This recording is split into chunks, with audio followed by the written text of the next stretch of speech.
राधे राधे, प्रणाम। मैं पूनम अपने YouTube चैनल पूनम सरिता संगीत में आप सबका तहे दिल से स्वागत करती हूँ और आप सबके लिए ईश्वर से मंगल कामना करती हूँ। आज हम लोग बहुत सुंदर नाच गीत लेके आए हैं। आप लोग सुनिए, कैसा लगा कमेंट बॉक्स में ज़रूर बताइएगा और खूब सारा प्यार और आशीर्वाद बनाए रखिएगा। एक बेटा है, उस बेटे के पापा और दादा भाई के कितने अरमान हैं, आप लोग हमारे गाने के माध्यम से सुनिए और फुल वॉच करके पूरा वीडियो ज़रूर देखिएगा। आप लोगों को बहुत ही पसंद आने वाला है।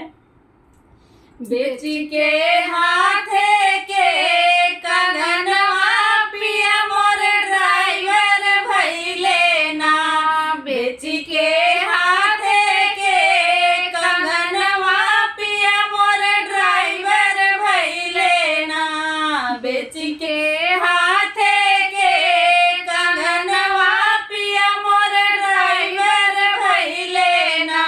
एतना जतन से मोरे दादाजी पढ़ावले, पोता मोर मास्टर होई है ना, कि पोता मोर मास्टर होई है ना। टूटी गया दादी के अरमनवा पिया मोर ड्राइवर भइले ना, टूटी गया दादी के अरमनवा पिया मोर ड्राइवर भइले ना।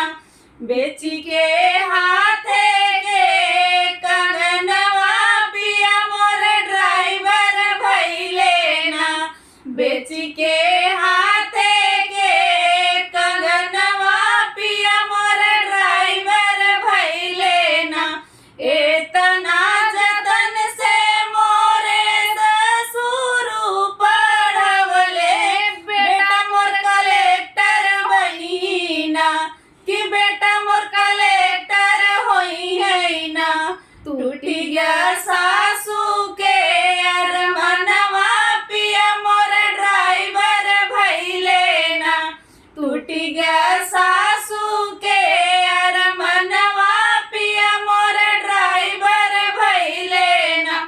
बेची के हाथे के कंगनवा पिया मोर ड्राइवर भइले ना, बेची के हाथे के कंगनवा पिया मोर ड्राइवर भइले ना।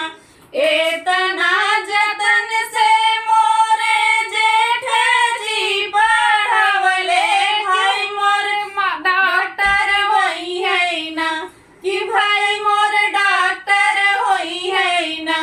टूटी गया जेठनी के अरमनवा पिया मोर ड्राइवर भइले ना, टूटी गया जेठनी के अरमनवा पिया मोर ड्राइवर भइले ना।